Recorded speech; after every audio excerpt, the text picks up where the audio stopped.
Today's Monday, June 7, 2021. Coming up on Roland Martin Unfiltered, West Virginia Senator Joe Manchin says he will vote against the For the People Act and that he digs in on ending the filibuster. We'll talk with New York Congressman Jamaal Bowman, who is quite vocal on this issue, as well as others as well. A new report on voting warns that Democrats can't depend on the same racially diverse voters who brought victory to President Joe Biden in 2020. What's up for 2022? In Maryland, State's Attorney John McCarthy is investigating whether the victims' race played a role in the prosecutions in that state. Also in Maryland, Wes Moore has announced he is running for governor. In Virginia, we'll talk with Jennifer McClellan, who is trying to become the Democratic nominee for governor. And in my book club segment, I'll talk with the author of Battle for the Soul, Inside the Democrats' Campaigns to Defeat Donald Trump. Plus, in Fit, Live, Win, how do you keep your energy up while dieting? Folks, we also remember actor Clarence Williams III, who passed away at the age of 81. It is time to bring the funk on Roland Martin Unfiltered. Let's go. He's got it.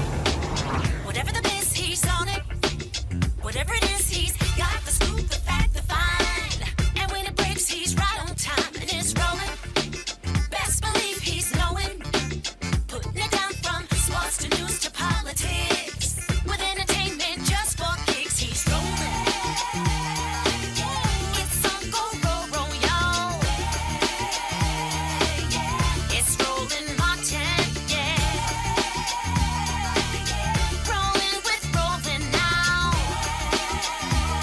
He's funky, he's fresh, he's real, the best, you know he's Roland Martin now.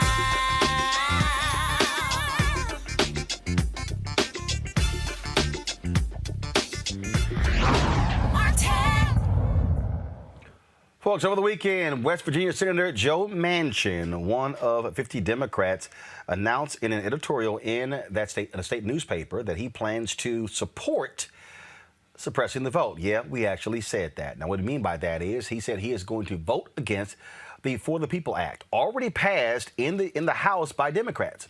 He is calling that particular bill way too partisan. So what do you call what Republicans are doing across the country? He keeps saying we need bipartisanship. He keeps saying that he'll support the extension of the Voting Rights Act. But I'm sorry, Joe, did you not realize that was invalidated by the John Roberts Supreme Court? And Republicans have shown no interest in actually fixing that. He went to Fox News on Sunday talking to Chris Wallace. Won't come talk to black media, but he'll only go talk to conservative media, where he was asked about his reasoning for voting against the For the People Act. Watch this. Let me ask you about another issue, voting rights. You're the only Democrat in the Senate who is not supporting S1, the so-called For the People Act, which would be a major voting reform bill. You say it's too broad and too partisan, and instead you support basically a renewal of the 1965 Voting Rights Act, which says that the feds get pre-clearance on any voting right changes in individual states, but you'd like it to apply to all 50 states, not just the states in the South that had a history of segregation. A couple of questions. One, is Chuck Schumer making a mistake in pushing this big bill, the For the People Act, and saying that he wants a vote on it by the end of the month? And two, if he does bring it to the floor, will you vote against that bill? Well, I've been pretty clear on that. I did an op-ed back home in West Virginia. It came out today, and laid out my concerns and my preference of what I think would happen. Voting is the bedrock of our democracy. An open, fair, secured voting.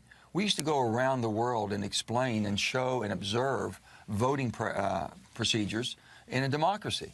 And now if we can't practice what we preach, and we're going to basically do an overhaul, an 800-page overhaul of the voting rights, or what we call For the People Act. I think there's a lot of great things. I agree in that piece of legislation, but there's an awful lot of things that basically don't pertain directly to voting.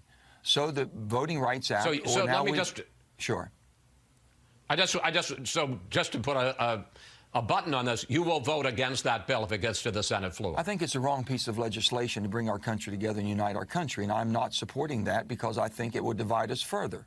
I don't want to be in a country that's divided any further than I'm in right now. I love my country, and I think my Democrat and Republican colleagues feel the same.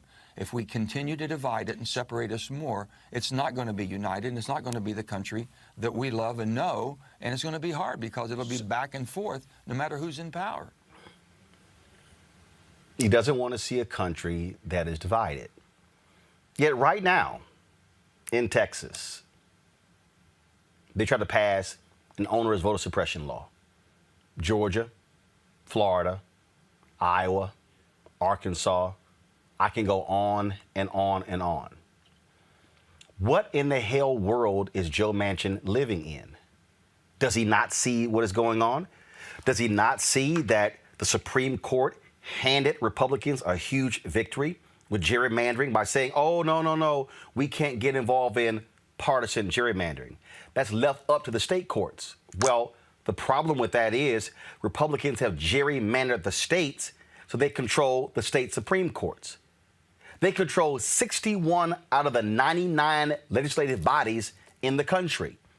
If these laws go forward, they can further solidify their support, actually hurting black and brown voters. But not just black and brown voters, white voters. They're targeting white voters, college-educated white voters. They're targeting the suburbs in Texas where Republicans have been getting killed. And then he's, bipartisan. Fine, Joe, show me the 10. By all means, Manchin, show me the 10. He says that, his colleague, Lisa Murkowski, agrees with him when it comes to the Voting Rights Act. Okay, let's assume 50 Democrats vote for it. Murkowski's 51. You say you will end the filibuster. How in the hell will the John Lewis Act get passed if you don't have 9 more Republicans? Joining us now, New York Congressman Jamaal Bowman. Congressman, glad to have you on the show.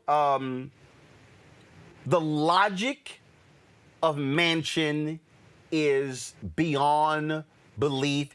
It is sheer stupidity. He keeps talking, I don't want the nation divided. I don't want us actually split. Fine, Joe. Please show me the 9 other Republicans you're going to bring along with Murkowski. I'll wait. Yeah, he's designated himself as the protector of a myth that states, we need to become more bipartisan. And if I support H.R. 1, it drives us further apart. The bottom line is corporations and the wealthy elite control our democracy. They control our Congress, and they control specifically the Republican Party. And what H.R. 1 does, in addition to retroactively providing protection when it comes to voting rights, it also gets big money out of politics. So now me and other members of Congress will be more beholden to the people than we are to large corporations. This is something that Senator Manchin never speaks about. He only puts up the myth of we need a bipartisan protection of voting rights. Yes, we do, but the Republicans have also shown no willingness to negotiate in good faith. So H.R. 1 ends gerrymandering. It protects voters in terms of outside interference, and it gets big money out of politics and brings us closer to a one person, one vote. Everyone's voice is empowered within a multiracial democracy. And that is why H.R. 1 is so significant. But it's not just Manchin. It's a bigger system that's been in place where through a minority rule in the Senate, we have a minority controlling the majority of the American people. Well, and your colleague, Representative Mondaire Jones, he sent out a series of tweets that I thought was important because Manchin, Manchin wrote this. Unfortunately, we're now witnessing that the fundamental right to vote has itself become overtly politicized. Today's debate about how to best protect our right to vote and to hold elections, however, is not about finding common ground, but seeking partisan advantage. Whether it is state laws that seek to needlessly restrict voting or politicians who ignore the need to secure our elections, partisan policymaking won't instill confidence in our democracy. It will destroy it.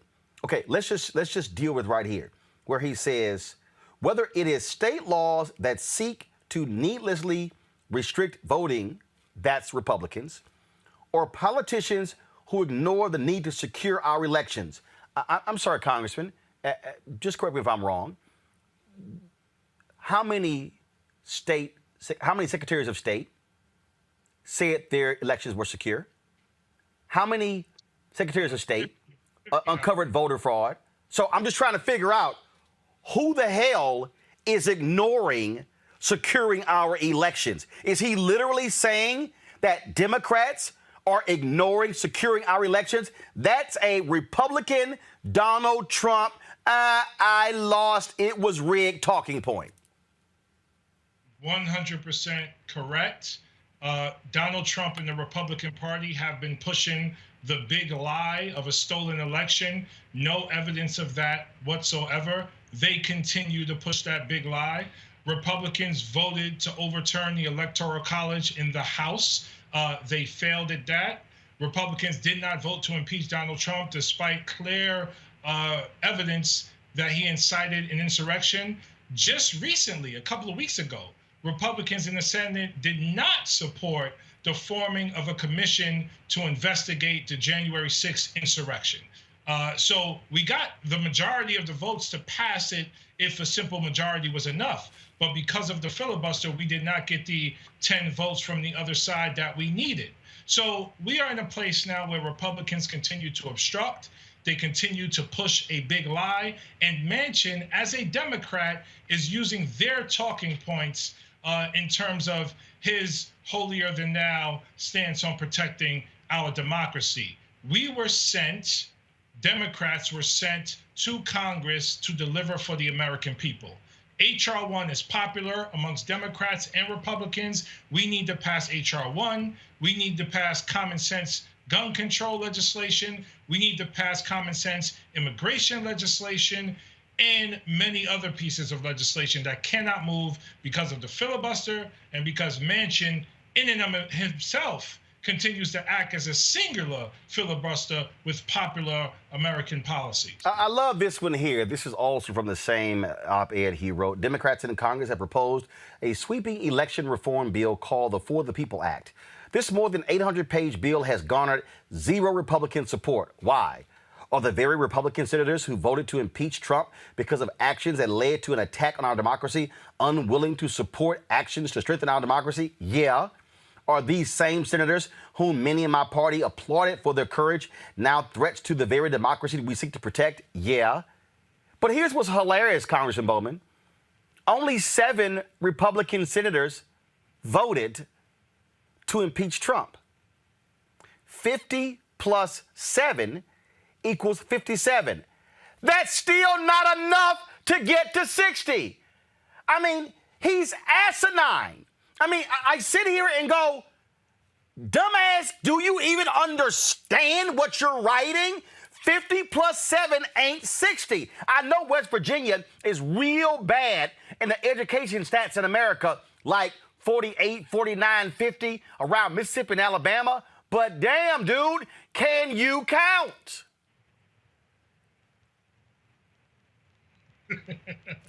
And I think it's important to also mention what the filibuster was designed to do.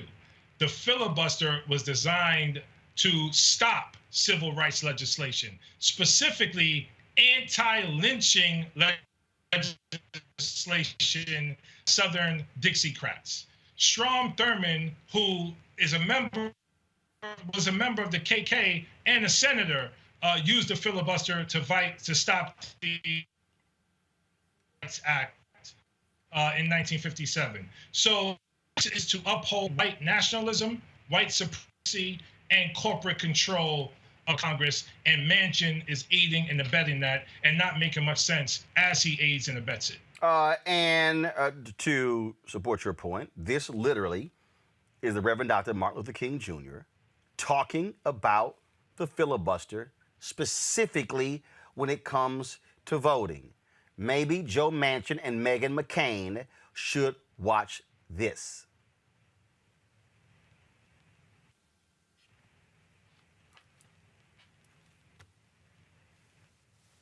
So we get this to play. I mean, it's unbelievable what we're actually seeing from Republicans here. Let me see if we can now get this to play. All right, folks, go ahead. To this, how would you feel about submitting this to a vote of the people of the United States who have never really had an opportunity to express themselves in this area?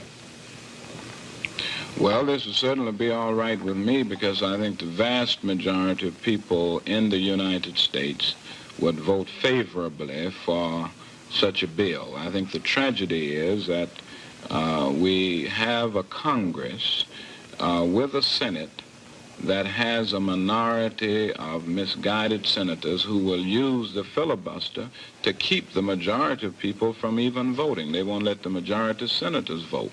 And certainly they wouldn't want the majority of people to vote, because they know they do not represent the majority of the American people. In fact, they represent in their own states a very small minority. If the That point right there, the Republican senators actually represent 40 million fewer American citizens than the Democrats.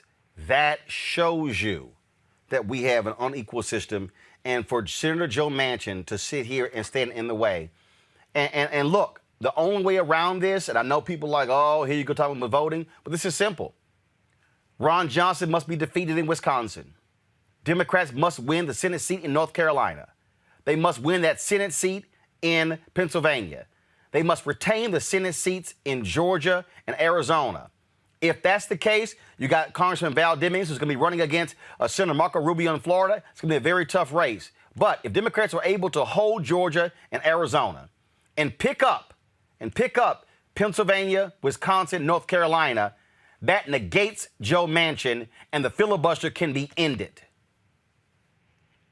100% agree. And I think another very important point must be made. We, in our community, must continue to apply pressure on Senate and House leadership and the White House. We, all of your listeners, Roland, and our extended network, we must act as a lobby to demand transformative change when it comes to the filibuster, practices in the Senate, and overall legislation. That happens through writing, phone calls, organizing, rallies, and consistent engagement.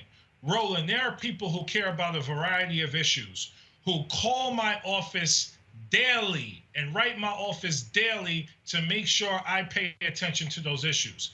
Our community needs to do the same thing, whether it's the NAACP, the Urban League, Color of Change. Every group needs to come together and apply pressure on the White House, the House, and the Senate. And the infrastructure bill is a big part of it, because they're trying to go smaller when we need to go bigger, because this, in my opinion, is our reparations moment. They didn't give us anything with the Homestead Act. They didn't give us anything with the New Deal and Social Security and the GI Bill. We have to continue to apply pressure on a day-to-day basis so that they respond to our demands. Last point here. Republicans love to talk about the voting restrictions in New York State.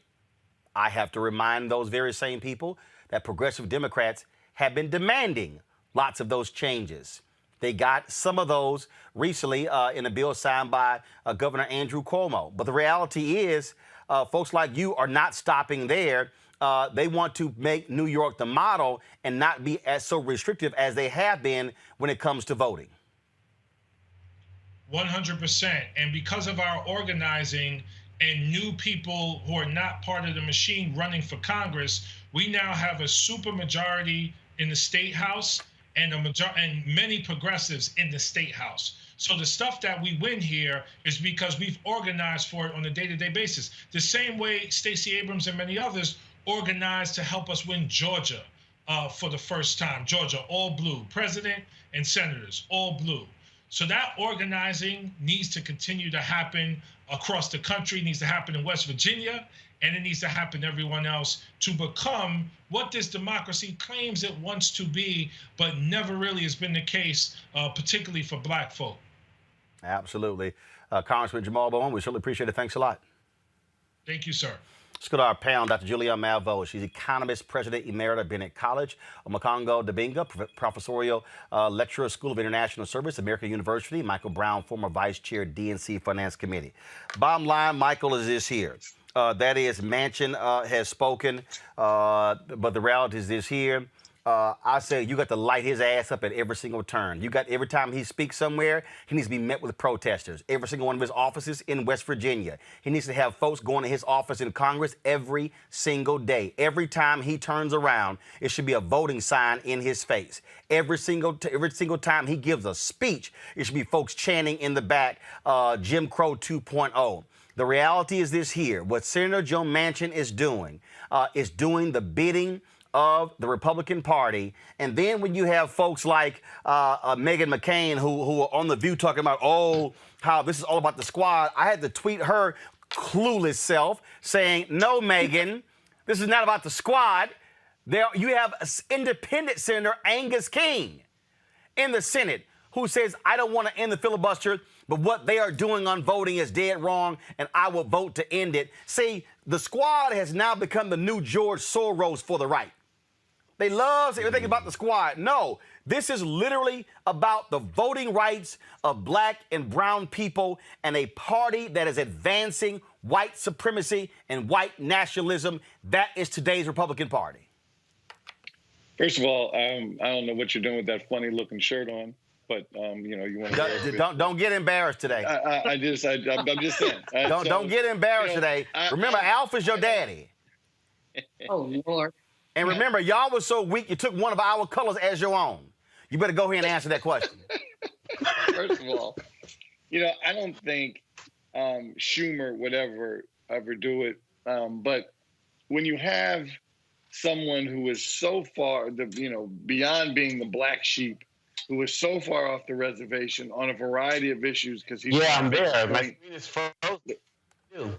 Yeah, but making some point about bipartisanship and let's bring the country together and all this kind of stuff. What these states are doing are further splitting the country up. And I don't think Schumer would ever do it. I don't even think he would threaten it. But sometimes, you got to do some tough things. And in politics, sometimes it's hard to make these tough decisions and take him off some committees, put him on different committees that aren't as relevant that he really cares about.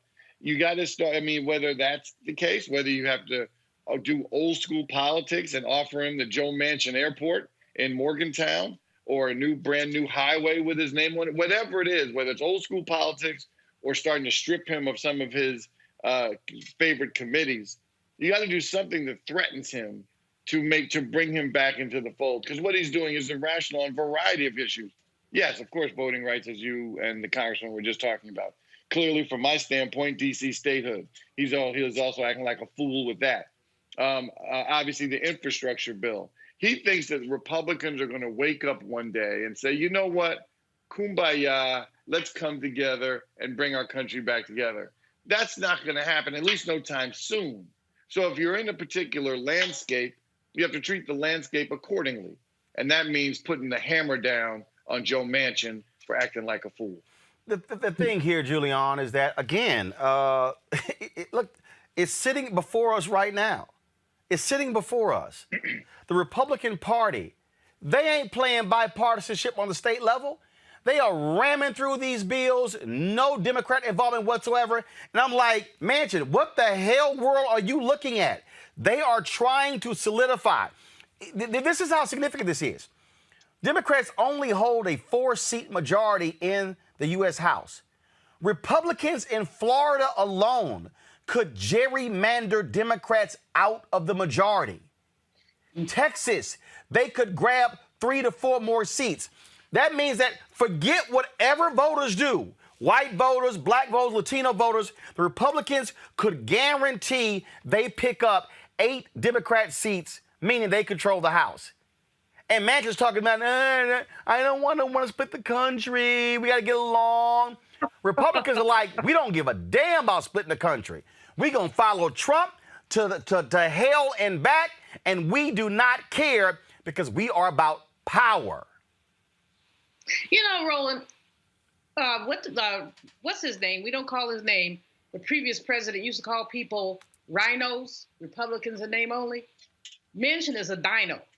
He's a Democrat in name only. Some of the things that are fundamental to the Democratic Party are things that he refuses to support. I mean, he refuses to support infrastructure when people have been crying for it. And when West Virginia is crumbling, let me say that again. They got a bridge that's about to die. They have roads and highways that, you know, potholes the size of ponies. And they really do not want, he does not want to see this stuff fixed. He is, to call him a throwback will be thrown back to what? Jim Crow 2.0, absolutely. But this man is an egotistical idiot because he's basically holding progress in his own little hand, saying, I'm not going to do it because I don't want to. And what he has done, certainly with the voting rights, which is already, we understand that it has never been majority rule in this country. It has never been one person, one vote in this country. Because if there was, how does itty bitty Rhode Island have the same amount of power as big old California? Well, hell, first of all, I love that they're complaining about D.C. statehood, but they forgot why the Dakotas were split up to guarantee they got 4 U.S. senators when the Dakotas should be one state because they barely got any population, those 2 damn states. No, they got population 24 buffaloes. That's what they have. They don't have people. So, you know, Manchin is just such an irritation and a vexation, but he is enjoying every minute of this. I mean, he's truly enjoying every minute. It feeds his ego. It feeds his sense of self-importance, and it does not serve the people.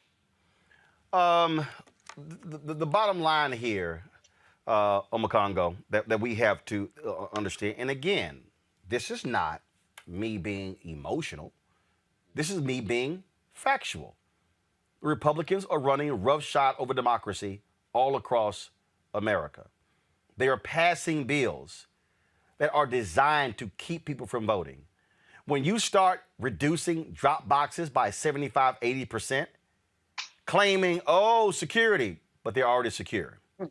When you pass laws that say, I literally cannot deliver my parents' absentee ballot, they have to do it personally. Yeah, game recognized game. We see what's going on here. And he's sitting here saying, oh my God, this is just too much. This is just too hyper-partisan.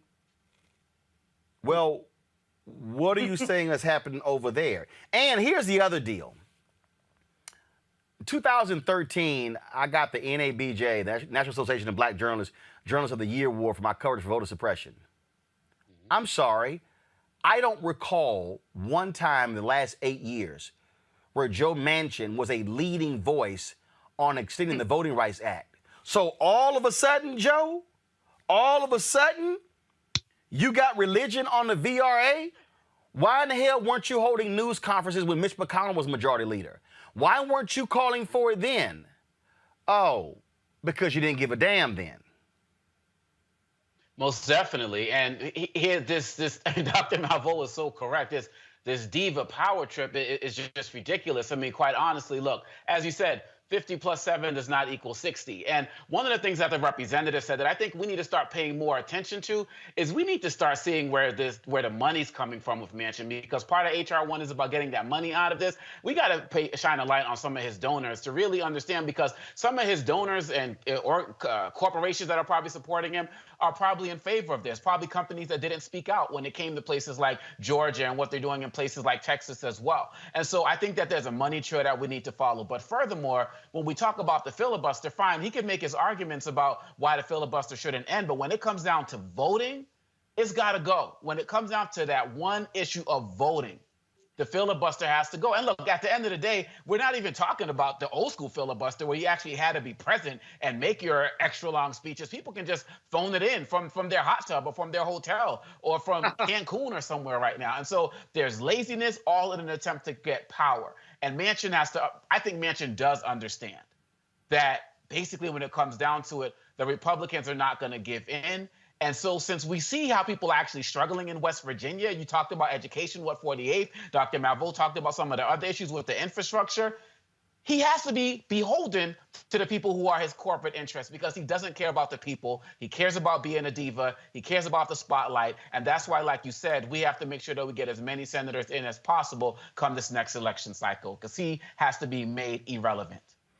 Look, it is what it is. We see what's going on here, and you know the folks at Black Voters Matter. They're going to be launching a massive voter campaign extending from Mississippi, coming to D.C. beginning on Juneteenth. They got to stop in Charleston on June 24th. I hope there's a massive turnout for that. Folks, let's talk about 2022, where a new Democratic report finds that Democrats are at risk of losing Black, Hispanic, and Asian American voters in the next election. The study was conducted by Third Way, the Collective PAC, and the Latino Victory Fund. They found that support from these groups will fall short unless the Democratic Party presents an economic agenda that's inclusive to all. It also warns that voters want them to counter Republican efforts to spread misinformation and tie all Democratic candidates to the far left. Other key findings from the report include Republican attempts to brand Democrats as radicals worked. Year-round organizing and cross-party collaboration worked. Black, Latino, and AAPI voters made a difference in top races. Polling failed to reach the right people. But they also said this here, that defund the police, according to a poll that was done, actually is not supported by African Americans, and that defund the police actually hurts Democrats because Republicans were successful at branding them as not being supportive of police. Julian, I want to start with you on this because that poll was conducted by Cornell Belcher, African American by his firm. It was commissioned by Collective PAC, which supports Black candidates. And so the question is this. Congressman Jim Clyburn got lots of criticism when he criticized defund the police and others as well. And so if that is true, if even Black voters that are polled support resources going to the police to protect the communities, what adjustments must Democrats make in the midterms where there are fewer people who are likely to vote and you're going to have to get folks out? And as I said, Democrats have to win. They got to protect Georgia. Pastor Raphael Warnock is up for re-election. Mark Kelly in Arizona is up for re-election. And then, of course, you have those seats in Wisconsin, Pennsylvania, North Carolina, Florida. North Carolina and Pennsylvania in particular are open seats because those senators are not running for re-election. You know, Roland, I think that the Black Lives Matter team, we all support them, of course, but I think they made a critical error with that language of defund the police. Nobody wants to completely defund the police. We want to use the resources differently. Defund is an easy, like the Geico commercial out of the. Anyway, defund is an easy thing to say, but first of all, difficult to do. And secondly, especially older Black people aren't going for that. If you are living in a community where in Southeast DC over the weekend, I think 3 people were killed, you want the police there. If you walk up certain streets in D.C., even in downtown D.C., you want the police there. So don't say defund, but that language, Republicans will take our language and slap us in the face with it, and we've allowed them to do that. We have to be far more careful about the language we use when we talk about police justice. We want the George Floyd Act passed. We want people to stop being killed on the street. But to say defund is an automatic turnoff for too many Black people. And so somehow those of us, you, Roland, because you got the platform, and praise the Lord for it, but we have to figure out ways to have different kinds of language around this and to make that language more popular than the defund language. We know what they mean by defund the police, but we also know that many of our elders in particular, but also others, who are you going to call when someone breaks into your house? Let me just put it that way. Who are you going to call when you get mugged on the street? So those are the kind of questions I think that are running through a lot of people's minds. We don't want to weaponize the police, but we certainly need their presence in so many ways. Macongo, one of the points that they talked about, of course, look, you cannot expect voters of color, Black, Latino, and Asian to somehow just support you just because, which means you're going to have to work for them, compete for them, put the resources in those communities. Let me just also put it out there, and that is because they've been showing this report to different Democratic strategists and others, and I'm going to go ahead and say it. You also got to stop letting these white Democratic strategists run the damn money and run the campaigns. That's the problem. I can't tell you how many black people I've talked to who work in political campaigns who are sick and tired of listening to smart-ass white men and women who refuse to listen to the ground and know how to connect, and they figure, oh, yeah, we'll just throw paltry sums, but then we can just simply keep chasing these Republican white women who are never going to vote for them. And that whole point about year-round campaigning, yes, that's what you got to do. You got to invest. That's right. No, yeah, you're absolutely right. And there's two parts to this when I look at it. Number one, I remember when Obama was running and one of the things he said is, don't compare me to the almighty, compare me to the alternative. And he was talking about what happens if you don't go Democrat, what do you get with the Republican Party? And I do believe that many of us within the Black, Hispanic, and API community, we do have to be mindful of just what's happening right now when Democrats are quote unquote in power and seeing what the Republicans are doing. And so we have to be mindful of if we do stay back and not engage in this next election cycle, it's going to be the end, because once we saw that they didn't want to impeach Trump, we should have known then that they were working to bring him back. Once we saw the insurrection on January 6th, we should understand now with these voter suppression efforts that the insurrection is still ongoing. That was just one of the more violent aspects of it, but it's still ongoing right now. Now, having said that, the Democrats also need to do a better job of staying in touch directly with the community. You know, it's a great example of it when we saw how the COVID vaccine was distributed in the beginning, how I'm sitting here in Southeast D.C., one of the poorest areas of D.C., and I'm seeing white folks coming in, or older white folks from all across town, because the rollout targeted people who had better access to resources. And so the Democratic Party cannot lay on its laurels, cannot sit on them, cannot, like you said, just go with these white Democratic strategists. They need to keep the messaging in these communities, and people will not show up, because at the end of the day, despite everything we're talking about, all politics is personal. And the Democrats, you really got to step up right now. DNC, you got to get in these communities and you got to push this message hard, because we will end up losing if a better job is not done.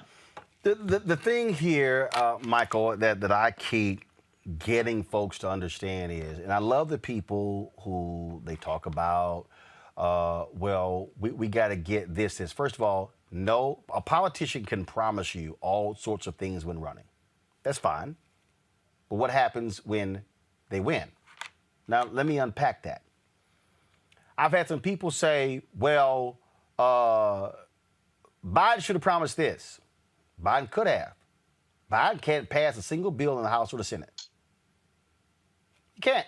We're seeing right now what happens in the Senate and how, with Manchin blocking how things are done. There's somebody who's watching us right now. Same thing, they talk about school boards, city councils. Yes, you may vote for your school board member, your council member, but if you got a 9-member council or 9-member school board, you need 5 votes. So you need to have the 4 other votes. And so it amazes me when I hear people say that, because they somehow think that, their member of Congress or their school board member is the be-all to end-all, and that's not the case. You have to build coalitions to get things done, which means after the election, you still must push, prod, petition, protest, if necessary, to get something done. Voting is the end of one process, and the election, once it's over, is the beginning of another. And it's interesting you mentioned that, Roland. When I ran and fortunate enough to win my city council seat, I tried to do what you just talked about. I tried to explain, even when, because it's certainly the temptation is there to promise, obviously, the world, here's what I'm going to do for you. And it's hard to resist that temptation. But what I did is I also said, but let me tell you how it works on the D.C. City Council. You need 7 votes to get anything passed, just like you said. And so I tried to campaign and educate along the way. So then folks understood, okay, Michael's there, but he still has to get 6 other votes for us to move. So maybe we need to work in other places around the city or work with different constituency groups. So that's what politicians, frankly, should be doing. Promise, yes, but also educate along the way. But having said that, the challenge in the midterm elections is always, especially for people of color, we get extremely motivated for the top of the ticket, the presidential race. But in the midterms, oh, it doesn't matter. We already did what we were supposed to do. We got Obama elected twice. We now got Biden elected. Go back, we got Clinton elected. And in each of those situations, the first midterm, Clinton lost, Obama lost. So obviously we don't want Biden to have that same track record. So we have to have the same level of engagement in midterms as we do in presidentials, and all the way down the ballot, not just president, not just your senator or member of Congress, but yes, city council, school board, dog catcher, whatever it is.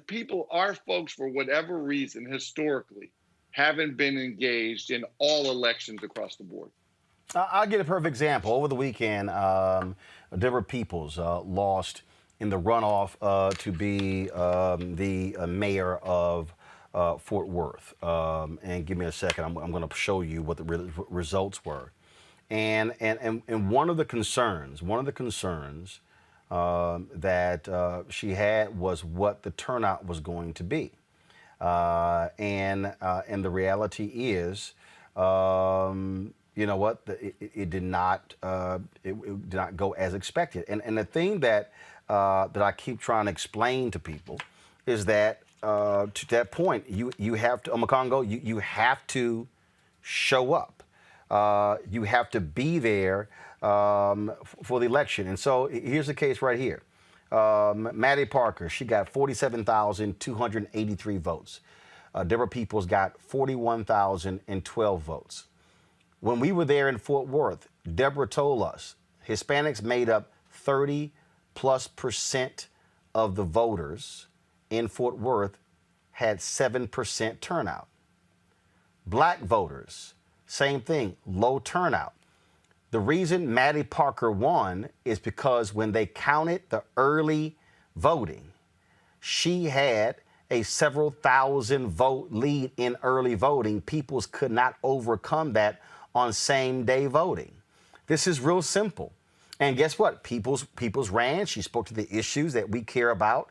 And so what this particular analysis lays out is that there can't just be a candidate focus.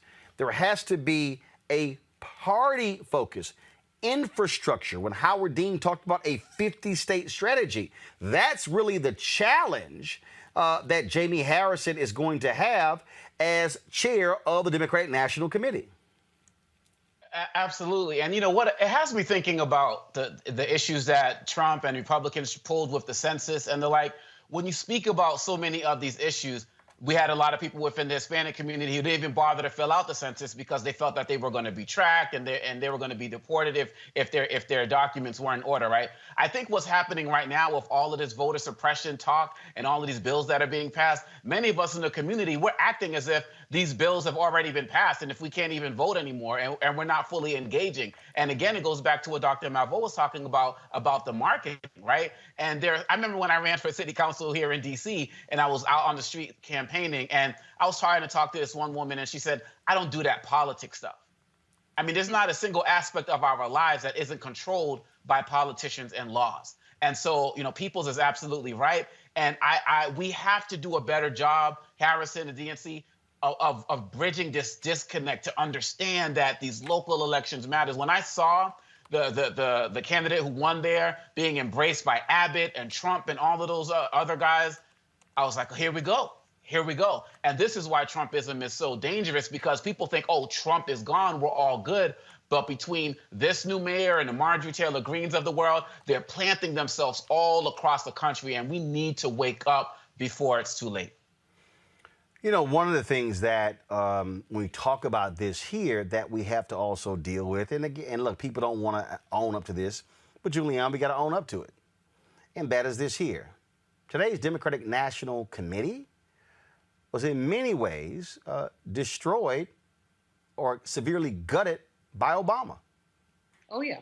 The success, and look, this is one of the reasons why the Obama folks were not happy with me. That's the reason why when you see him giving all these interviews to all the other people, he ain't talking to Roe, because I had no problem telling them to their face.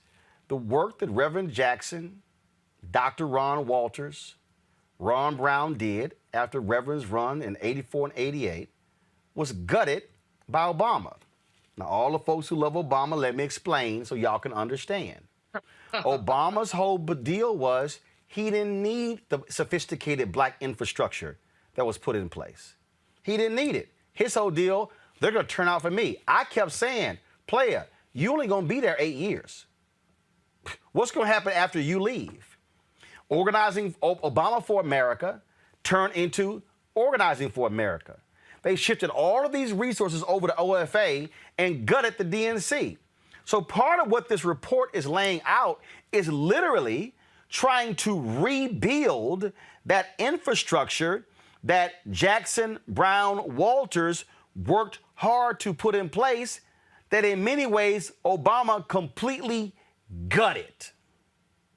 Well, you know, Roland, you interviewed me 5 or 6 years ago when I wrote my book, Are We Better Off? Race, Obama, and Public Policy. So look at, the effect of Obama. The fact is that as a titular head of the Democratic Party, he is singularly responsible for the losses in 2010. Dollars could have been invested in the local DNCs, in local races in 2010, and he didn't do that because, again, he was all about himself. Now, brilliant brother, all that stuff, folks, don't send me the ugly little emails y'all like to send me. I'm gonna ignore them anyway. But the fact is that he did not. I mean, what we said about him in 2008 was just the truth. The brother was a rookie. He did not understand politics as we play it. He did not understand the Democratic National Committee and the fact that it had the possibility of long coattails. And because he didn't, he saw his victory as the nation's victory when it really, really wasn't. You see what happened in 2010? I mean, the world turned again, not the world, but the Congress, he didn't have it anymore. Pelosi lost her seat. I mean, her leadership, we didn't have it anymore. So, but that's, we don't have to look back. Let's look forward. And forward, Jamie Harrison, DNC has just agreed to spend, I think it's $22 million on local elections. I think that's a good thing. Jamie Harrison has his work cut out for him.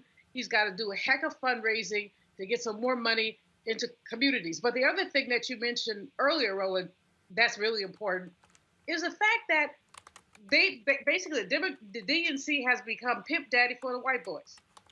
Pimp daddy for the white boys. How come, Cornell Belcher did this? He's one of the best we have. Did the survey he should have been doing the survey for the DNC.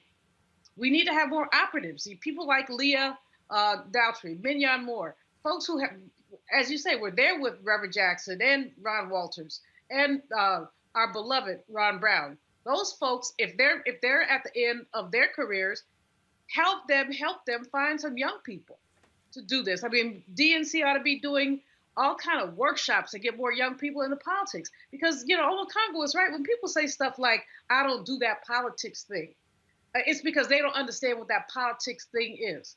From the quality of the water you drink, to where your children go to school, to how much money you pay for your utilities. All this stuff is politics. And so I have no patience, and I'm saying this on national television where my brother says, I don't do that politics thing. And I'm like, well, then just don't talk to me, dude. Just go sit in the corner and eat some cornbread. Because basically the politics thing is where we are. And as Jamie Harrison has his work cut out for him. I hope he can do it, but we've all got to support him. Again, Michael, what this report is talking about is infrastructure. It's talking about what has to be in place year-round, where you have the personnel, where you have the messaging that's tailored to different groups.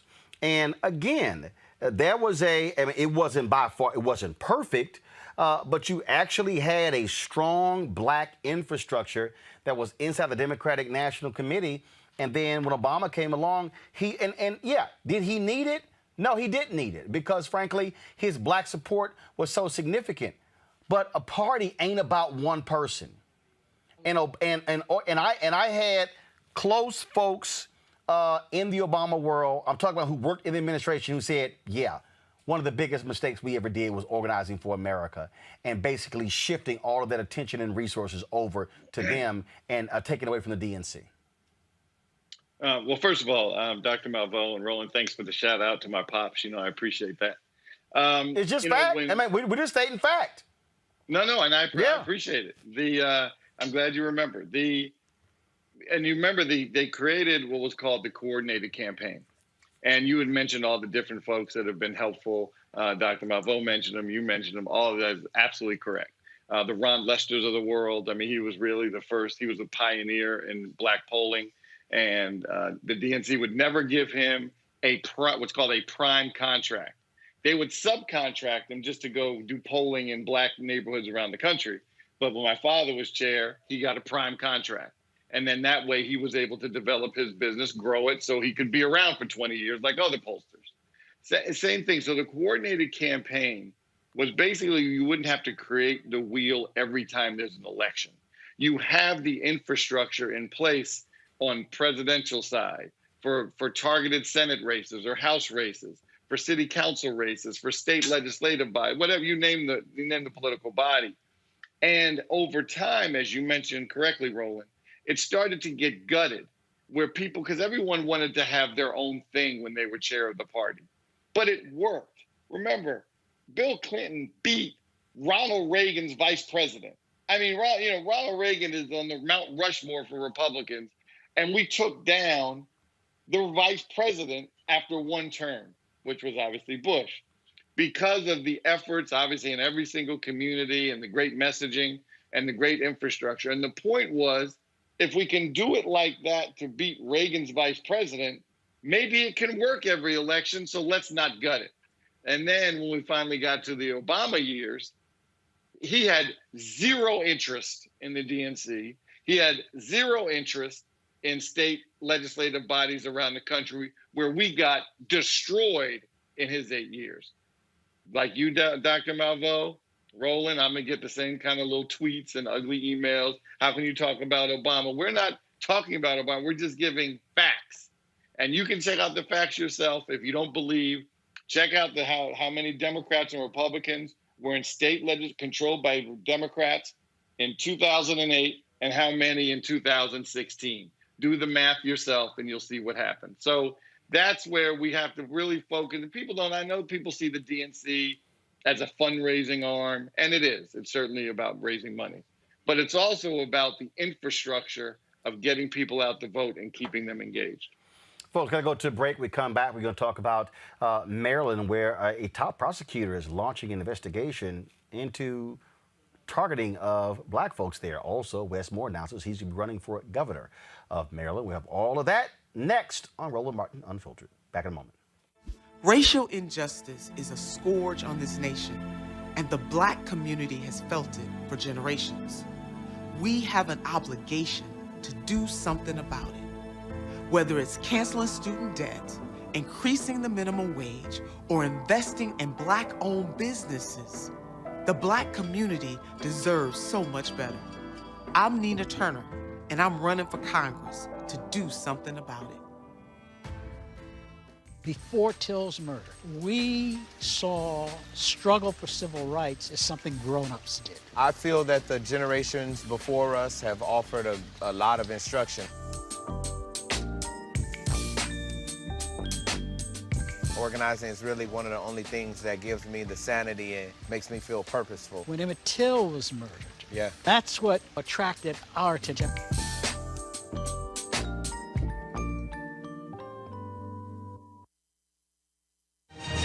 I'm Kirsten Sinema. I found the time to train and run the Boston Marathon. I think it'll be the most emotional run of my entire life. I found the time to train and complete the Ironman competition in New Zealand. And almost a dozen other races. And I had plenty of time to summit Mount Kilimanjaro. But I just couldn't find the time to come to Washington, do my job, and vote for the January 6th commission to investigate the domestic terrorist attack on the U.S. Capitol. Kirsten Sinema. Bad for Arizona, bad for America. Let's get a real Democratic senator in Arizona. Black women have always been essential. So now how are you going to pay us like that? And it's not just the salary. I mean, there are a whole number of issues that have to support us as women. Yeah, but that's what we deserve. That we shouldn't have to beg anybody for that. And I think that we are trying to do our best as a generation to honor the fact that we didn't come here alone and we didn't come here by accident. I always say every generation has to define for itself what it means to move the needle forward.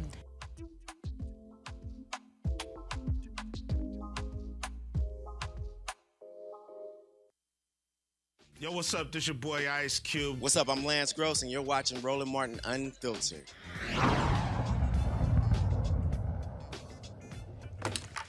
All right, folks, Virginia, they're going to be going to the polls tomorrow to elect candidates in the primary. And one of the races everybody's focused on is the governor's race. There are a number of candidates who are running, including former Governor Terry McAuliffe. Look at the polls. He is leading in a significant way. You also have Lieutenant Governor Justin Fairfax, who's also running. And then you have two black women. One of them is Jennifer McClellan. We had one of the candidates on last week. McClellan joins us right now. I'm glad to have you here on Roland Martin Unfiltered. Of course, she represented the Greater Richmond area for 11 years in the House of Delegates and for 4 years in the Senate. She also serves as vice chair of the Virginia Black Caucus. Glad to have you on the show. Final stages. How are you making the case for the folks in Virginia to vote for you, looking at polling data that shows a huge lead by the former Governor Terry McAuliffe? Well, we are not undaunted by polls that only talk to about 600 people. We have been talking to hundreds of thousands of Virginians at their doors, on the phones, and our field numbers look really great, and they're excited for a new perspective, the next generation of leadership, a Black woman, and someone who has experience both in the party and governing to get things done on day one and to win in November. Obviously, when you look at the number of people who are running, having 3 African Americans running is something that we rarely ever see. And some folks are saying that that's splitting the black vote in Democratic primary, making it easier for McAuliffe to coast to victory. What would you say to that? I would say that I am building a broad coalition of Virginia voters of all walks of life, of all races, of all backgrounds, of all ages, and we are poised to win. And I'm just excited, and Virginia is excited to make history and build a stronger future. When you talk about the issues that are most important, what jumps out? What are you conveying to black voters? And that's certainly our audience. Well, you know, we have got to rebuild our economy, our healthcare and economic safety nets, and our education system in a way that addresses the inequity that was already there before COVID. And we need to do it in a way that doesn't just create a seat at the table for the Black community, but takes the policymaking table out into our communities, centering our communities and perspectives. And so we need to build on the progress we've made in the past couple of years as we navigate through this reckoning with racial injustice, which here in Virginia started before this summer. And so we are ready for someone who brings that perspective, and that's how we get things done. Questions for my panel. First off, Julianne Malvo, your question for Jennifer McClellan. Hi, Jennifer. It's good to see you again. Good luck to tomorrow. See you. My question, you have 2 Black women in this race. And of course, as Roland said, we very rarely see 3 Black candidates. Did you all ever have any conversation about perhaps one of you not running so that the Black vote could be more consolidated? We had conversations, but, you know, people decide to run based on what they think they can bring. And no one ever questions 2 white men running together or 2 white women. And so my campaign just focused on building a broad coalition, focusing on the work that I have been doing for 16 years almost in the legislature and 31 years in the party and in the community. And we're just running on that record and running on that experience. Great. Question, Makongo? Well, I wish you the best of luck in this election runoff tomorrow. I really feel like you have a very strong platform. And my question is related to education. Coming off of the pandemic, where there were so many conversations about students who are not getting access to the same level of resources. Now we're coming into a situation going into the fall where students are coming back, and people are talking about it as if it's going to be this safe haven for students, but we know that many of our Black students in particular are going to be coming back into a system where they're disciplined more, where they don't have culturally relevant instruction. What are some of your thoughts as it relates to what we need to do going into the fall to make sure that our Black students and other students in neighborhoods where they may not have the best resources are getting what they need in our educational system in Virginia? Well, on the school to prison pipeline and disproportionate discipline and referral to law enforcement, I'm going to build on the progress that I made carrying legislation to begin to break that. But we've got to make sure we are fully funding our education system, getting support personnel back in our schools, our nurses, our mental health professionals, our social workers, our guidance counselors, to provide some of the wraparound services that our students need, especially those that face trauma every day. And we got to make sure we're funding it in a way that doesn't depend on what zip code you're in, because we know those zip codes are based on policy decisions long ago, whether it was redlining or segregation itself, that had communities that are cut off from economic opportunity. And those legacies didn't go away with the magic wand. We have got to intentionally fund our education system in a way that addresses that inequity, and also make sure the buildings aren't falling down, and having the state fund construction and renovation of schools that are falling apart, many of them in our communities. Michael Brown, your question for Jennifer McClellan. Well, Senator, good luck, and we wish you well. Question, not to get too much in the weeds of kind of what your data shows, but clearly one of the reasons, I'm not saying the only reason, but one of the reasons Virginia has become blue is because of Northern Virginia. Northern Virginia is becoming, obviously, the tail that wags the dog in Virginia, at least if you listen to a lot of the Northern Virginia politicians. How are you doing, I'm in D.C., how are you doing up here in the Northern Virginia part of the state? I know you're probably going to do well in Tidewater, obviously, and Hampton Roads and all that, but how about up here where, obviously, there's so many voters that vote, and how are you participating and working out up here? I'm doing very well. There's a lot of excitement. I've been up in Northern Virginia a lot. The straw poll, Fairfax County is the largest county, and their Democratic committee, I won that straw poll handily. It was ranked choice voting, but I won every round. Some of the magisterial districts up there had straw polls. I won those. But our ground game has been very strong in Northern Virginia as well as other parts of the state. And the excitement that we see up there is palpable. But we're not leaving any part of Virginia behind, because in a contested primary, there are votes everywhere. And I've also been to parts of the state that no other candidate has gone and hasn't gone in a very long time. Well, good. Again, good luck, and we wish you well. Thank you. So last question, and that is this here. Obviously, folks are going to the polls tomorrow, and so where will you be? What will you be doing? And another thing that also jumped out that I was curious about in terms of when we look at contracts and things along those lines, what your plan is for African Americans when it comes to getting business in the state of Virginia. Well, first of all, we have had disparity study after disparity study, but we've never implemented all of the recommendations. So that's the first step. We're in the middle of a disparity study now. I'll make sure the recommendations get implemented. We had a bill that I co-patroned that almost passed during this past session, but Republicans blocked it on a procedural vote. So as governor, I will make sure we get that in to really make procurement more fair for our SWAM businesses. But we've also got to make sure our SWAM businesses have access to capital. That was a problem before COVID. It's definitely a problem now. All right, then. Well, certainly good luck. And we'll be watching to see what transpires tomorrow in Virginia. Thank you. Have a great night. All right. Thank you so very much. All right, folks. Today, Wes Moore, he is the book author, also ran a nonprofit.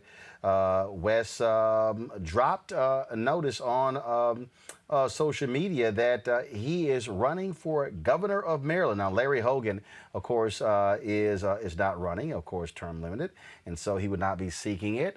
We expect the Republican Black Lieutenant Governor to be running for the House office as well. This was the video here that Wes Moore released today announcing his candidacy. My name is Wes Moore. To be running When I was 3, as well. I watched my dad die here, in our home. that Wes Moore By 11, today I felt the feeling of handcuffs. Let me go ahead and fix that. So we're getting double audio here. So just give me 1 second.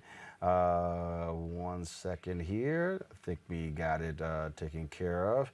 All right, here we go. Go ahead. My name is Wes Moore. When I was 3, I watched my dad die in our home. By 11, I felt the feeling of handcuffs on my wrists. My life could have gone a different way, but I was lucky. I had a mom who believed in me before I believed in myself. Kids like me, we didn't think there was a world where anything was possible. We like to say that my mom wore sweaters so we could wear coats. And the dreams she had for herself were replaced by the hopes she had for us. When I lost my way, she sent me to military school, where I learned about leadership, standing up for what's right, and putting others first. I earned a Rhodes Scholarship. I joined the Army and became a captain in the 82nd Airborne Division, where I led soldiers in combat in Afghanistan.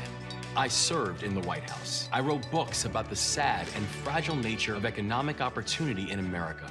I built a successful business in Baltimore to help kids go to college. And for the past 4 years, I've been the CEO of one of the country's largest organizations fighting to end poverty. By working the halls of government and the streets of our communities, we fought for bold measures to lift families out of poverty. Ultimately, we distributed over $600 million to support families around the country, including right here in Maryland. Through all of this, one thing has become clear to me. Opportunity is readily available to some and dangerously absent to others. Here in Maryland, we have some of the nation's most prosperous communities and some of its most impoverished. World-class medical institutions and people who can't afford basic care. Some of the best schools and some of the most underfunded. Too many people work too hard, do everything the right way, but it's never enough. What could our kids be if we actually gave them more opportunities than we had? How much better than us can they be? And this pandemic has made these inequities even worse. But right now, we stand ready to lead, ready to do something about it. I believe no matter what road you start down, you deserve a path to success. Unlike most who run for office, I know what it's like to struggle, and I know what it is to achieve dreams my parents couldn't have even imagined. I know what we are capable of if we choose hope, if we come together to fight for each other, to open doors for each other across every neighborhood and every corner of this state. I'm Wes Moore, and this is what I'll fight for as the governor of Maryland.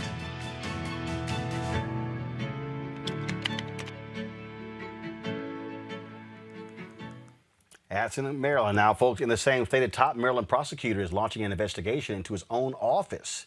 Check this out, folks. State's Attorney John McCarthy is analyzing his office to determine whether the race and ethnicity of victims and suspects affected prosecutorial decisions. The study will focus on what cases to pursue, what kind of plea deals to offer, and what sentences to request. McCarthy says the study responds to the increased demand to examine all parts of the criminal justice system for possible racial disparities. Outside researchers will conduct the investigation. It's a hell of an idea, Omakongo. Omakongo? Going to have any teeth when they release the findings. Look, back in 1993, the Maryland came through with something called the Maryland Governor's Commission on African American Males. They brought business members together, they brought clergy, they brought other educators, youth centers. Everybody was in on this report that took 10 years. They issued it in 2003, 2004. At that time, the late 2007 or 8, I was working in Montgomery County schools with educators. And I asked them, what did they think about the findings of this plan? None of the teachers I was working with ever saw it. Why? Because the principals didn't introduce it to the teachers. So Montgomery County is strong and positive as it relates to putting off these efforts and these studies. But I'm concerned that similar to what the Maryland Governor's Commission on African Americans males and how it wasn't implemented, I'm afraid that they'll release this, but there's not going to be much teeth behind it. And if there's no teeth behind it, then it's just going to look nice in terms of an announcement, but no real change is going to come. And that's my concern, having worked in Montgomery County. Michael Brown, these things are important because, again, when we talk about criminal justice reform, mass incarceration, DAs, they are at the center of all of this. They are. And Clearly, you hope the report comes back and it's fair and objective. But I think you do have to, in cases where, excuse me, the DA's office is led by somebody that does not look like us, you have to give credit where credit is due, that they're trying, that they see that maybe there is a problem. Whether, who knows where his heart really is. We have to assume that it's in the right place, because he is taking steps to say maybe we haven't been as fair as we can be to people of color in Montgomery County. So hopefully the report will come back and it'll be helpful. People will follow the lead of the report. Obviously, the police have a whole lot to do with it relative to how police are treating their residents in Montgomery County. So we just have to wait and see. But kudos for trying.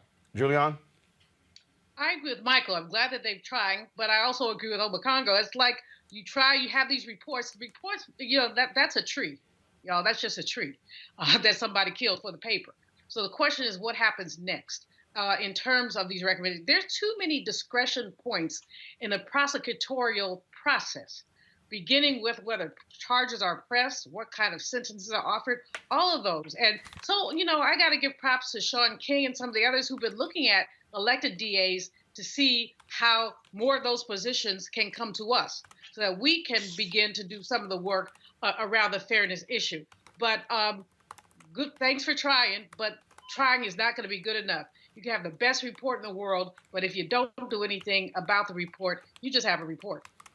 Talk about craziness. While one prosecutor is trying to do the right thing in Pennsylvania, another allows his personal feelings to cloud his judgment by forbidding his deputy prosecutors from making plea deals with a black lawyer who stood against systemic racism in criminal courts. Y'all, check this out. Allegheny County DA Stephen A. Zappala Jr. emailed several deputy prosecutors about attorney Milton Rayford. In his email, he wrote this. On May 13th, we experienced another issue of unprofessional conduct in the courtroom of Judge Anthony Mariani, this one involving attorney Milt Rayford. The transcript will evidence what is presently considered a convoluted critical diatribe. You're being advised of what actions will be taken. No plea offers are to be made. Really? Many are calling for Zappala's forced removal from office. What do you make of this, Michael? This DA not happy at all, and no plea deals. So basically, screw his clients because you're mad at him. A little petty, huh? That's pretty. A little petty. That seems to be the definition of petty, and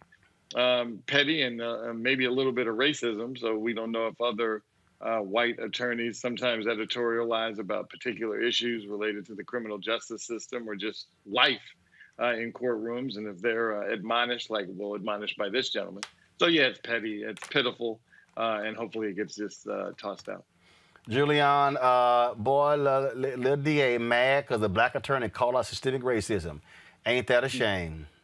Ain't that a shame? I mean, this was like a toxic cocktail of arrogance, racism, ignorance, and a few more things on the part of this Zappala person.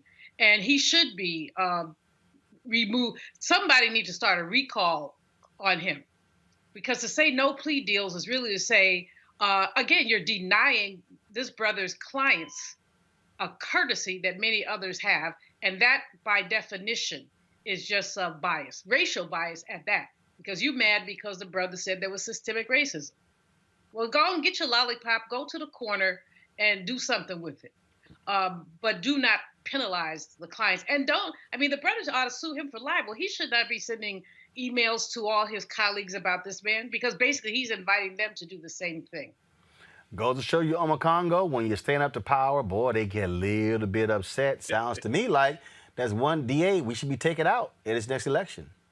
He's got to go. And that's another reason why this voting is so important. And look, this is just another example right now of weaponizing all of this rhetoric about critical race theory and systemic racism. They're using any type of power they have to stifle any conversations. And now this attorney's clients have to suffer because Zappala feels like he needs to make a stand. And we're seeing it happen all across the country now. We're talking about it from a legal case right now. But then you can also go to schools and what's happening in Oklahoma, where they're banning teaching about critical race theory. This is another example of it. And it's manifesting itself in different areas across this country. And we need to call it out like you're doing tonight. tonight. And we need to, as Dr. Malveaux said, look at recalls. And if that's not going to work, we got to vote these folks out because they do not care. All they want is power. And this is an extreme abuse of power. All right, folks. Earlier we were talking about the Democrats, the analysis, what should be done for the 2022 midterm elections. What about that 2020 election? What can be learned from that? There's a new book out called Battle for the Soul, Inside the Democrats' Campaigns to Defeat Trump. It details how the Democratic Party successfully regained the White House. The book is a fly-on-the-wall account of the Democrats' journey through recalibration and rebirth. It certainly brings you on the campaign trail in private rooms and along for critical conversations. Joining us right now is Edward Isaac Novair. Edward Isaac, how you doing? Hey, Roland, how are you? Glad to have you on the show. So here's the thing that's interesting, and if you can speak to this. I mean, Democrats put a whole lot of emphasis, obviously, in taking back the White House. They, of course, took control of the Senate because of those elections in Georgia with John Ossoff and Raphael Warnock. But we still saw losses on the House side. We still saw them not pick up. They were 5 seats away from taking control of the Texas House, not winning those as well. And so you're still dealing with a party that I dare say goes back to the James Carville, Paul Bagaglia, Rahm Emanuel idea of let's be a national party. But so much of the power is happening on the state level. I think that's a very good point, Roland, and this is something that Democrats have had to deal with. You know, one of the things that I point out in the book is that you look at the change, and not all of it is Barack Obama's fault. A lot of it is the fault of gerrymandering. But in the Obama presidency, from state legislature seats, from in 2008 when he came in to 2016 at the end of his presidency, about 1,000 went from Democrats to Republicans. That has changed things a lot for the day-to-day life of people, much more so, honestly, than what happens in control of the House and the Senate, even though we spend a lot of time thinking about that. And another thing that Democrats need to think about going forward here is there are big questions that are posed over the course of the book and then are really grappled with at the end of it, that Biden ended up being more popular than a lot of Democrats. And that goes for Democrats of all sorts. But it just shows that Biden, whether Democrats are going to be able to do well going forward is whether they can build a coalition that doesn't require Joe Biden and also doesn't require running against Donald Trump. The thing that when you look at this election, and it was all over the place, and there were people who were angry by saying, you know, how in the hell did Joe Biden get picked? You know, he was running a lackluster campaign, couldn't raise money. But here's the deal. Everybody had a shot. And I remember, we were talking about it on this show. People kept asking, how did these black people in South Carolina, what was wrong with them? How did they vote? Here's the deal. Black people have always voted, how white folks going to vote? So we got to figure out who the hell we going to support based on how the white folks going to vote. And I keep reminding everybody out there, and if you have any data that's different, show 69% of the total electorate were white voters. 69%. So this idea that, you know what, you can win solely on black votes and Latino votes and Asian votes is not there. You got to pick up a good portion of white support, even if it's 38 to 41 to 42% to win. Yeah, Roland, what you're saying reminds me of a conversation that I have in the book with a guy named Fletcher Smith, who's a former state representative in South Carolina. And we were talking the night before Biden won the South Carolina primary after an event that Biden did in sort of the northern part of South Carolina. And Smith said to me, you know, sometimes it takes black people showing white people what they need to do. And there was clearly throughout the Biden primary campaign, even when things weren't going well for him, a huge amount of black support that sort of floated him and gave him a place in the polls when otherwise the support wasn't there. And it just became a very, very important piece of what was going on. As I think you're right, black voters, and this is, I trace this, what's going on. Look at other candidates, whether it's Pete Buttigieg, who obviously was well known for having a problem with black voters, but also, you know, Deval Patrick, Cory Booker, Kamala Harris, the black candidates in the race, and thinking, can they really win? Look, that was a similar conversation that was happening in 2008 when it was Obama and Clinton in the primary fight there. And as I'm sure you know well, Obama was greeted with skepticism initially until he started to win, especially in Iowa, where there are not a lot of black voters. But even Obama wasn't fully supportive of Joe Biden. He did not want him to challenge Hillary Clinton in 2016. And I actually said then, dude, Biden could actually beat her. And see, it was interesting. I mean, all these dynamics, and I think I believe in speak to what you're able to cover in the book, the empathy of Biden and how he connects with people is what made a difference. And like it or not, after 4 years of crazy ass Trump, folks were like, "Can I get sane back?" And I think it wasn't just sane, although that was a big piece of it. I think it was empathy, like you said, people feeling like they could connect with him. A big part of that, of course, is the connection that people felt to him about his son, Bo, dying in 2015. And there was a reconnection on so many levels for people. That's another thing that I trace in the book, how this relationship with Bo is essential to understanding Biden and essential to understanding his connection with voters. But, that same night that I was just talking about with that guy, Fletcher Smith, right after I talked to him, I was watching Biden on a rope line. It was right before the pandemic hit. It was before he had Secret Service protection. I could get up close. And there was a woman who was standing waiting to talk to him, and she was so scared to talk that she had written out on a piece of paper the story of her daughter who needed some medical attention, and she handed it to him, and she was shaking and crying, and Biden holds it up, and he looks at her, and he says, "Look, let me get your number. Maybe I can do something to help." And there are obviously a lot of people who've had experiences like that with Joe Biden, of some sort, connecting with him. There are most people haven't had that direct connection with him, but they see him doing that. They get that feeling that that's who he is.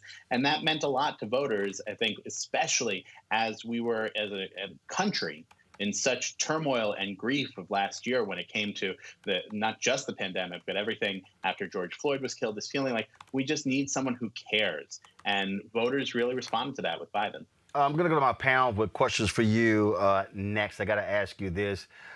Team Obama was not particularly happy with some comments that people made about him. And we discussed this a little bit earlier. We talked about frankly, how he didn't give a damn about the Democratic National Committee. And there were a lot of people who, I remember last year, who were saying, oh, now all of a sudden you care? Now you care about gerrymandering? Now you care about redistricting? When you actually had the power for 8 years and you didn't show a lick of caring then? Look, it's one of the aspects of the Obama presidency. There are a lot of things that people can like about it, but Barack Obama felt that he had other things that were higher in the priority list being president than building out the party structure and investing the time and attention into the DNC. What you see happen after, and the book starts with Obama and Biden on election night 2016, watching Trump win, these stories that have never been told before, and Obama's reaction to it, and traces a lot with Obama over the Trump years, ways that nobody really realized what was happening, how he was watching, how he was getting upset about these things, what he was doing to invest. And one of the things that he was doing was getting more involved in the fight against gerrymandering, getting more involved in the DNC, and also getting more involved in guiding the party in a way that was completely behind the scenes. Almost no one knew that it was happening. These phone calls with Biden, Sanders, Warren, Buttigieg, everybody, walking them through doing a lot of things that he thought were now important to try to get the Democratic Party back into shape. That's him acting as a party elder when he's the former president, but he wasn't doing it to the same extent when he was the party leader as the current president. Questions. I'm going to start with my panel. Michael Brown, you first for Edward Isaac. Isaac, how are you? I haven't had the honor yet of reading your book, but I'm very curious to look at it now. So thank you for your piece. I'll go pick one up. Absolutely. I'm wondering when you, I know there's a lot of conflict related to the Obama presidency, and clearly he was wrong. I understand that he had other priorities, but clearly when you have the kind of staff and resources, you could certainly say, okay, you guys focus on building the party. But that's a whole nother discussion. But when you were doing your research, did you find, you just mentioned the whole thing about he didn't want Biden to run against Secretary Clinton. what were the reasons behind he didn't want Biden to run against Secretary Clinton? Besides this, I guess he thought she would win, or what was the reason? Well, he thought she would win. He thought that she had gotten stronger since the time that they'd run against each other in 2008. And he also was concerned that Biden didn't have some of what he thought it took to be running for president. There were questions about his age already in 2015 when he was looking at running then. Obama remained even more skeptical about that, obviously, as time went on and Biden got older. Obama felt like, did Biden have the ability to connect with crowds? Did he have what Obama refers to as swagger, that way of just making people believe in you? He was very skeptical of that. I think importantly in 2015, when he was trying to steer Biden out of running, he was also looking at a man who had just lost his son and was in really a mess of state mentally, as Biden himself has said, and just grieving all the time. But even into the 2020 race, Obama was skeptical in the same way that a lot of people were about Biden. Could he do it? Could he really win? Could he beat Trump? And he was asking those questions of allies of his, and to an extent of Biden's aides, as I think a lot of other people were. Thank you. Omokongo. Well, first of all, I want to congratulate you on a great book and so well researched and well documented.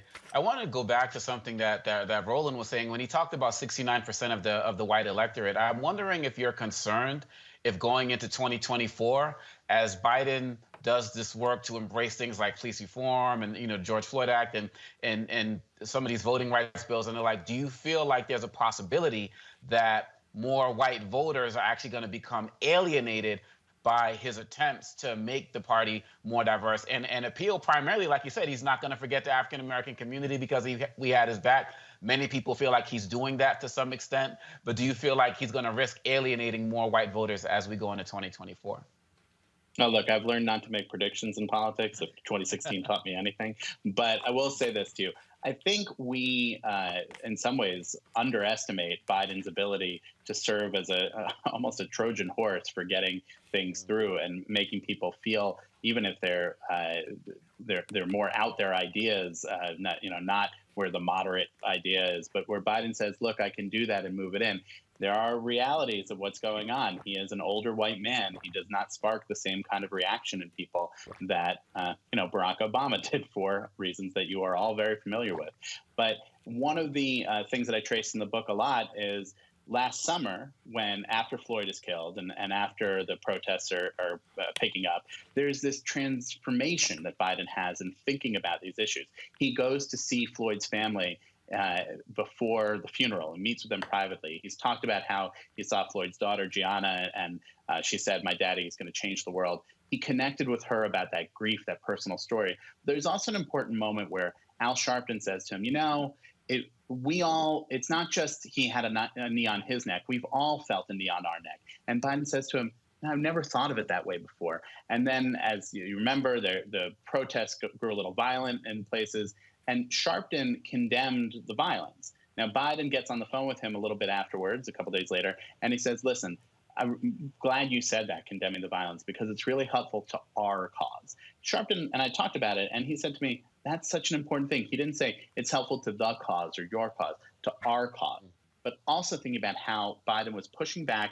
There were people on his campaign who said, you've got to be for defund the police. And he said, no, I don't want to do that. I got to make sure we approach this right. After Kenosha, there's more pressure for him to go. And he says, no, let's do this in a way that takes the temperature down, that doesn't risk losing those voters that could be really turned off if we go at this in a way that he thought would be too aggressive and too much veering toward what was seen as the left or just racial politics.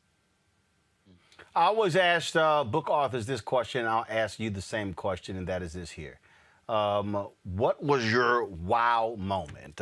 Every book author has, when they're doing their research, they're doing interviews where they go, wow, that was crazy.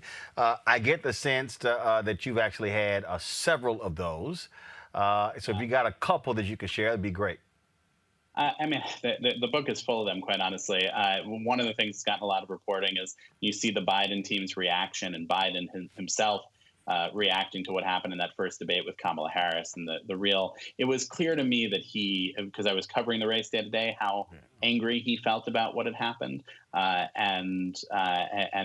he responded, as been some headlines about, with some F and BS. He says to Pete Buttigieg afterwards on stage, and then Jill Biden gets mad on his behalf a couple days afterwards and says to stand up there with all the work he's done and call him a racist, go F yourself. But I think actually one of the things, because toward the end of the book is that the book ends with the riot and the inauguration, and then an interview that I did with Joe Biden on February 2nd. It was his first interview as president. We talked about a lot of these things. But the book was actually supposed to be done 2 days before the riot, and we ended up building in more time to report on that. Some of the scenes from the riot, whether it's Cory Booker feeling like he needs to stay on the Senate floor and maybe have a fist fight with the rioters as they're coming in to protect his older colleagues, or Lisa Blunt Rochester, the congresswoman from Delaware, who said to me that she had to take her member pin. She was worried that they would come to attack members of Congress, so she takes her member pin off of her jacket, but is also worried that as a black woman walking around the Capitol, she won't be protected unless people know she's a member of Congress. So she puts it in her hand so that she can show it to people. That's going on in 2021 America. Wow, right? And then also you see that there's a lot of unreported detail about the level of legal planning that the Biden team was up to, thinking that Trump was going to do something to try to challenge the election results, thinking that they had to prepare and get everything together. They had 600 lawyers working on it, millions of dollars in a secret effort that went into it. And they got through everything, including to think, what do we do if Mike Pence is standing up there and reaches into his jacket and pulls out a separate slate of electors? How do we deal with that? And they planned for all those eventualities, but of course the eventuality they didn't plan for was rioters coming into the Capitol building. That is quite interesting. Julianne Malveaux, your question. I didn't forget about you. I'm very curious. First of all, congrats on the book. It sounds like it's a really great one. I look forward to reading it. How did Biden get from where he was that evening in that debate where Madam Vice President really kind of went off on him to choosing her as vice president? We've heard the inside stories, and of course, she was close to Bo. But what can you tell us that we don't know that's not public about how he got from there to there? If he knows, it's in the book. It's in the book. It is in the book. And I encourage you to read it. But I'll give you a little preview. Yes, she was close to Bo. I think we can overplay how close they were. They became friends in their 40s when he was Attorney General in Delaware and she was Attorney General in California. It's not like they were old school buddies and had that closeness. But there was something there, and Joe Biden spends a lot of attention and time thinking about things related to Bo Biden. So that there was a connection through Bo made a difference. But he goes through the year after the debate, because it's about a year. That was at the end of June 2019. And then it's June, July of last year when he's deciding who to pick as his running mate. There are a lot of factors. He'd said he'd pick a woman. After Floyd was killed, there was a lot of pressure for him to pick a black woman. And he's stressing, can I have the right kind of working relationship with my vice president that I want to have with Kamala Harris, given that that was there, even though I've moved on? Has she moved on? Has my aides moved on? Will the supporters move on? And one of the people that he talks to about this is Barack Obama. And he says, look, I want to have the kind of relationship that we had, where we were tight, we worked on everything together, and we're personally so close, and our families are close and everything. And Obama says to him, listen, Joe, what you need to do is you need to think about this as, number one, it takes time. Remember, you called me unqualified to be president when I was running for president. That's what you said about me when we were running against each other. We had the first year that we were in the White House together, it wasn't working out so well. We weren't really close at all, and we couldn't even have a normal working relationship between our staffs. It takes time. Build that time up. But also, you need to think primarily about what's going to help you win. And if you think Kamala Harris is the best choice to help you win, that's how you have to do this. Because it doesn't matter who you think you want to have lunch with or whether your family is going to be close if you lose. And Biden comes around on that and thinks it's a question of his head and his heart, and he's torn about this, whether he should pick Gretchen Whitmer. He looks at some of the other candidates too, like Susan Rice and Elizabeth Warren and some of the others. But ultimately, he says, no, Kamala Harris is the one to help me win the best. And look, I will say this. We're only a couple months into the administration, but the two of them who didn't really know each other except professionally a little bit before Harris and Biden have developed a pretty strong working relationship during the transition in the first couple months of the presidency. They have gotten to know each other in a way that neither of them was really expecting. They know each other well. They spend a lot of time together. And so far, we haven't seen really anything that would be any kind of cracks in the relationship between them. Well, I dare say, I would probably say, I think what we've seen thus far, the relationship that they have is even stronger than what he had with Obama. I've never seen a president defer to and include his vice president the way Biden has with announcements, or even where she speaks before he does. I've never seen that in my lifetime. I think that, look, you're pointing to something important. When she spoke before him was on the night of the Chauvin verdict, right? And that is because he respects her role in the vice presidency. He also knows that she carries a lot of obvious symbolic value. When there were issues, let's say it was Trayvon Martin, it's not like Barack Obama needed Joe Biden to speak first at that moment, right? Absolutely. Folks, the book, please pull it up. Battle for the Soul, Inside the Democrats' Campaigns to Defeat Trump. Edward Isaac Dover. We certainly appreciate it. Thanks a bunch. Some great stuff in there, and I think people will enjoy it. Thanks a lot, Roland. Thank you very much. All right, folks, we want y'all to support what we do here at Roland Martin Unfiltered. Of course, we're all about showcasing the kind of information that you're not going to get anywhere else. And we want you to do that by joining our Bring the Funk fan club. Our goal is very simple. People have asked me, you should do a subscription. You should make people pay a certain amount every single month for your show. I've had people even encourage me to take this show to subscription base, even when we launch our OTT platforms. And I said no. And the reason I said no is because we've had people who've contributed to our show, who joined our fan club, and they didn't have $4.99 a month. They didn't have $5.99 a month. We've had people who've given $1, $5, $10, $20, $25, $30. We've had people who, we asked for an average of $50 each. But we had people who've actually given us, more than that, $100, $200, $300, $500, $1,000. One guy was tired of us buffering on YouTube and said, look, here's $5,000 for your OTT channel, because he knew I was spending the $153,000 I haven't built. And so I chose not to go the subscription route because we wanted to be able for people to access our show and the great content.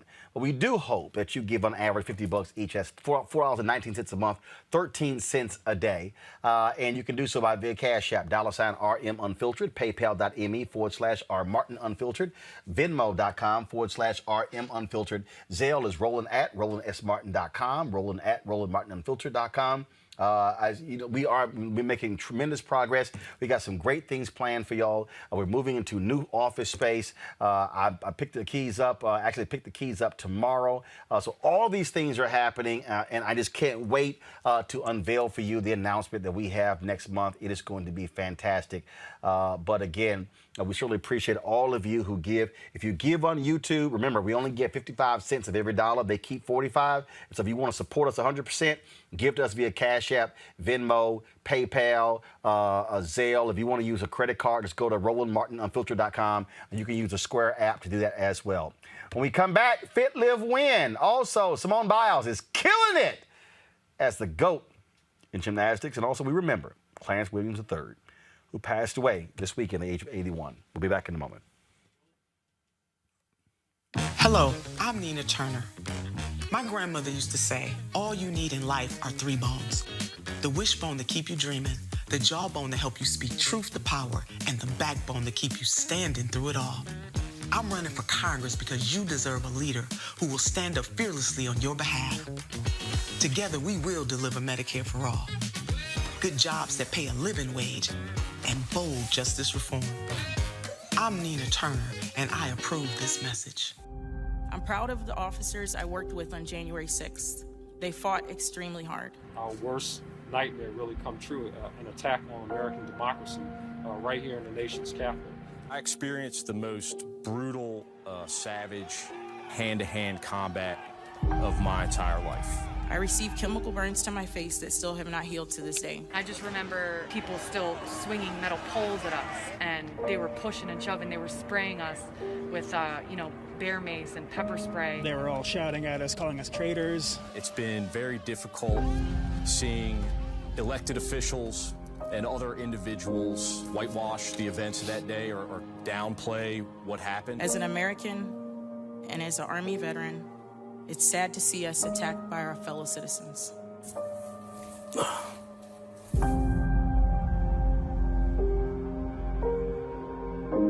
Midas Touch is responsible for the content of this advertising. I believe that people our age have lost the ability to focus the discipline on the art of organizing. The challenges, there's so many of them and they're complex, and we need to be moving to address them. But I'm able to say, watch out, Tiffany. I know this road. That is so freaking dope.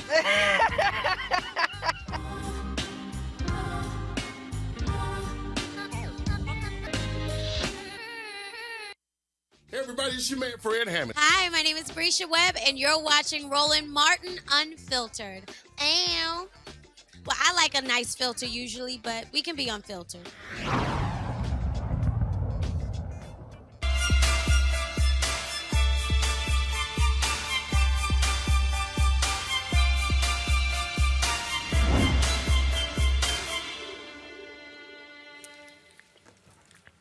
While going through a weight loss journey, many find it challenging to maintain their energy levels. Shahada Kareem, founder of Habibi Sport, provides nutrition plans and fitness classes that focus on energizing and elevating yourself during the weight loss process. She joins us right now.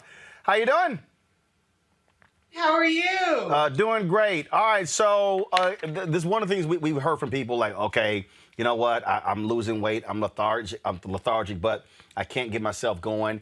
And then there are others who talk about that there can be energy drinks that you can take, other ways to actually to boost your energy, to do it naturally. What do you suggest? I suggest real food. I don't suggest energy drinks or any synthetic or processed foods. Okay, so when you say real food, what? Everything that comes from the earth. If it comes from the earth, it's great. If it was made by man, probably not so much. One of the things that we get confused about when it comes to energy and supplementing our food is that we think that supplements are nutrition, when supplements are literally meant to supplement holes in your nutrition. So if you don't have any holes in your nutrition, you don't need a supplement. Great point there.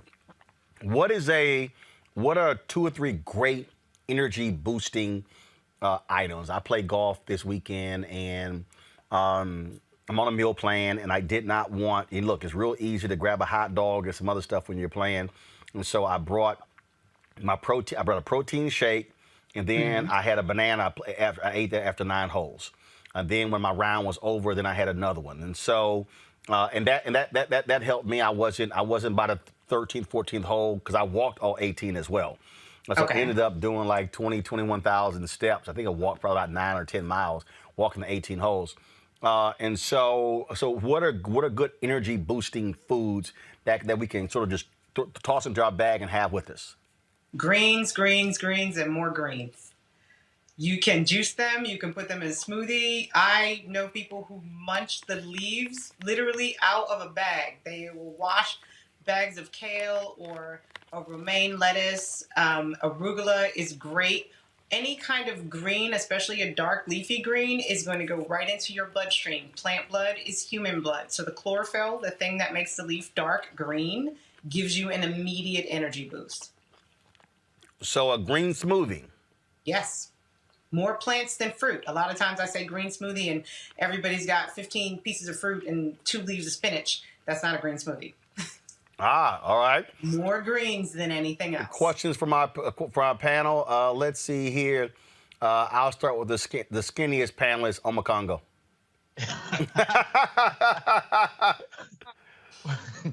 Well, first of all, I want to congratulate you for the work that you're doing. You're really just crushing it and helping people just have better lives and more fulfilled lives. So just congratulations on everything that you're doing. One question I would ask is, what are your thoughts as it relates to intermittent fasting and keeping your energy when you're not really eating? Intermittent fasting is something that you do naturally anyway. When you're sleeping, you're fasting. Intermittent fasting became a fad recently, and the like anything else, when it becomes a fad, it can sometimes be unbalanced. Intermittent fasting is fine as long as it's balanced. The best balance, the most positive balance, is 12 on, 12 off. And that does not mean during the 12 hours that you're eating that you're stuffing your face and eating all manner of everything. It also doesn't mean on the 12 hours that you're off that you're not hydrating and drinking teas or waters. One of the issues with intermittent fasting is that you have a lot of people do 4 on, 24 off, 20 off, which is very imbalanced and very unhealthy. And the only reason you should be doing 8 on, 16 off is if you are competing for some kind of fitness competition. So like anything, intermittent fasting is only as balanced or imbalanced as its practitioner. Thank you. Julian? Whenever we talk to folks about fitness, they have a tendency to talk more about diet than exercise. So I'll ask you the same thing I ask everyone. What do you is diet so much more important that exercise is unimportant? Or how much exercise should people be getting? As much exercise as they need. Everybody is different. And nutrition supports fitness, not the other way around. That's why you hear so much emphasis on nutrition. I don't like to use the word diet because the root word is die. And diet also, it assumes that a thing is temporary. Nutrition is not temporary. It is every day for the rest of your life. And it supports your movement. The more nourished you are, the better your body feels about moving, the more likely it will move in a safe and efficient way. You have to fuel your body to move it. All right, Mike Brown, your wife controls your eating. Your question. Ms. Kareem, how are you? I'm good, and don't worry, I control my husband's eating too. Okay, well, all you female control freaks, we got you. All right, go ahead. Whatever. This question is in reference actually to my wife. She is a workout beast. I mean, I have to pretty much make her not work work out 7 days a week. But she seems to use these bangs and these energy drinks before she works out. I know you and Roland started with the conversation about these energy drinks, and you seem to poo-poo them, and I'm glad to hear that. So what should she start just eating greens before she works out, and should she completely stop drinking these bangs? I personally, if she were having a conversation with me and she asked me, I would tell her, yes, she should stop. And the easiest way to get anything green into your body is with a little spirulina, which is algae. It usually comes in a pill form or powder. Powder is easier on the body. You mix it in a little water. I tend to mix it with a dropper full of chlorophyll that has peppermint in it. It tastes like minty water. It's dark green. You get an immediate energy boost. She can do that in place of any energy drink. What she's getting with the energy drink is a caffeine burst. And what it does is raises her adrenaline. So she's telling her body that she's being chased by a bear. So now she has all of this energy. So she's running. So she can really go fast and far in a workout. But afterwards, she's going to crash. And what was that? Greens will not allow you to crash. What was that little potion you mentioned called, or ingredient? Spirulina. It's very cheap. It's easy. It's just algae. It typically comes in a powder or a pill form.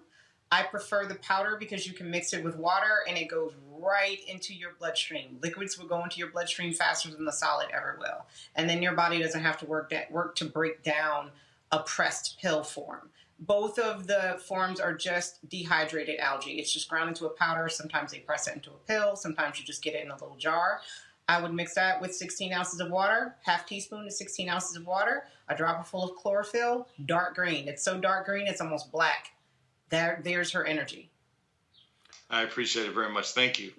You're welcome. What does flaxseed oil actually do? Black seed oil does different things depending on how you use it. You can use it topically. It is amazing for skin and scalp health. Or you can take it. It is an immune booster. So black seed does a lot of things. I know people who cook with it. Flaxseed. Flax. I thought you said black seed. I was like, we're going back to the motherland. Okay, I'm black. seed. I don't need no black seed. I got good DNA. I'm good. So okay. flaxseed. Flax Flaxseed is a protein booster. It is very, very good for you. Flaxseed can be taken, ground is the best way. You can put it in a smoothie. That's a lovely way to have it. If you roast it and mix it in a salad dressing or sprinkle it on top of a salad, the seeds should be broken because they're easier to digest that way. But flaxseed is a great protein booster. It also is good for helping fill you up. One of the things that people worry about when they go on a nutrition plan is that they're going to feel deprived. So flaxseed is one of those things that will help you not feel deprived. So when you talk about a certain amount, I was instructed to get some flaxseed oil and actually put that over a teaspoon over a couple of meals a day. So the flaxseed oil serves a different purpose. Flaxseed is going to be a protein content. It's going to help you help fill you up because it has fiber in it, and it's going to help you feel full longer. And oil is designed to moisturize you from the inside out. It's a hydrator. So anytime you use an oil, particularly something like a flax oil, you're going to hydrate your joints and hydrate your skin from the inside out. Well, that's why we... It's great for joints. You might have been recommended to do it, especially if you're walking 18 holes. You're going to need that for joint rehab. Oh, my joint's cool. That's why. Look, when you drop it like it's hot, when you dance enough, you're all right. Steve, when the people who don't do it on a regular basis, they're the ones who then need. Oh, I can't. My knees. We ain't got no problem. I don't need no being gay. Don't need no other stuff. We got this. A question from the control room. What the hell did Carol want to know? Carol want to know about CMOS. CMOS is another one of those things that is kind of taking hold. People have been using CMOS forever, but now it's a fad, right? CMOS does contain 92 minerals. You can get those minerals from whole food. CMOS is a supplement. Is it great in a smoothie? Yes. You want to put it in your smoothie? Put it in your smoothie. You want to rinse your hair with it? Rinse your hair with it. All of that is fine. But remember that it is not meant to replace real whole foods. You get all of your vitamins and nutrients and minerals from whole foods. So when we start getting into supplementing, then we are not paying attention to what we're putting in our bodies on a regular basis in terms of feeding it 3 to 6 times a day, depending on how many times you eat a meal. Got it. So what you're saying is, Carol, leave that damn CMOS alone and eat some regular damn food. She can have CMOS. She can put it in a smoothie. But CMOS should not replace any place else where she can get minerals. You can get some of those minerals in watermelon, which is now in season. So you don't have to always have CMOS. Eat some watermelon. See, there you go. Making it real simple. All right. Where can folks get more information from you and follow you? My website is habibibodysport.com. My name is Shahida Kareem. It's everywhere. Google it. It's my Instagram. It's on Facebook. It's on YouTube. I don't hide behind special handles or monikers. I'm very easy to find. I'm also very accessible. My DMs are always alive, and I respond to every inquiry. All right, then. Well, we certainly appreciate it. Thank you so very much. You're very welcome. And hopefully, Thank you for having me. folks will listen to the advice.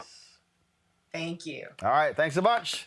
All right, folks, that is it for us. Again, if y'all want to support what we do here at Roland Martin Unfiltered, look at that. We got Fit, Live, Win. We got the book club. We're talking about politics. We talk about criminal justice, all these issues. That's what makes this show unlike any other out there. It's always some great stuff. And then, of course, we have those great conversations we've been showing you previews of Tiffany Lofton, Janetta B. Cole, and Alexis Herman, and Brittany Packnett Cunningham, and Chuck D, and Chris Payne, and, of course, Philip Agnew and Charles Cobb, and also Bree Newsom and Reverend Dr. William J. Barber. That's a part of our Facebook and Instagram project. So you can actually go to my Facebook and Instagram pages and see those interviews. And so we certainly appreciate y'all checking us out. So great stuff we have planned. I'm telling you, y'all have no idea. Man, I wish, I can't wait to tell y'all. It's going to blow y'all away. I'm telling y'all, all these people out here who keep playing. And I'm going to tell y'all something. You know, you always got haters. And I like haters. Because I love for the haters to have to stay on the sidelines and see you just zoom right past them and you just keep building. I love haters. I just love haters. See, every time my name is in their mouth, that's just advertising. That's all it is. Because you notice, I don't never mention them. Ever. See, I don't need them for clickbait. See, we put in the work here. That's why we do what we do. And so that's why we went to Tulsa. That's why we did what we did for the 6 days in Tulsa. That's why we've got some great things coming up for Juneteenth. Looking forward to that as well. And so that's going to be next week. And so, y'all, we're just doing what we do. Please support us. Support what we do. Joining our Bring the Fuck fan club. Cash App, $RM Unfiltered. PayPal.me/R Martin Unfiltered. Venmo.com/RM Unfiltered. Zelle is Roland at RolandSMartin.com. And did one thing. I did have actually a couple of things. And it's not it for us, y'all. I totally forgot. Simone Biles put on another historical performance this weekend, winning her 7th all-around championship. Took place in Fort Worth, Texas. Folks, she is just, she's the GOAT, period. She's the GOAT, period. And so she was just amazing. You should have seen, of course, some of the video. We are restricted from showing some of that stuff. But again, certainly congratulations to Simone Biles from Houston. And just a few weeks to go, but to the Olympic Games in Tokyo. She's going to be doing it there as well. Also, folks, over the weekend, lost a great one, Clarence Williams III, the renowned black actor, best known for his role as the smooth undercover cop, Link Hayes on the Mod Squad, died at the age of 81. He passed away Friday at his home in L.A. after long-time battle with colon cancer. From 1968 to 1973, the New York native portrayed the role of the cool black cop on the Mod Squad. He also got his start in theater, appearing on Broadway and nominated for a Tony Award for Slow Dance on the Killing Ground. He was in movies like The General's Daughter, Half Baked, and of course Purple Rain, playing the father of Prince. An amazing role in Deep Cover. Also Tales from the Hood, I'm Gonna Get You Sucker, Sugar Hill. On the small screen, the talented actor starred in Everybody Hates Chris, Twin Peaks, Walker, Texas Ranger, and Hill Street Blues. Again, Clarence Williams III, 81 years old. Certainly rest in peace. Folks, we'll see you tomorrow right here on Roland Martin Unfiltered 06. Holla!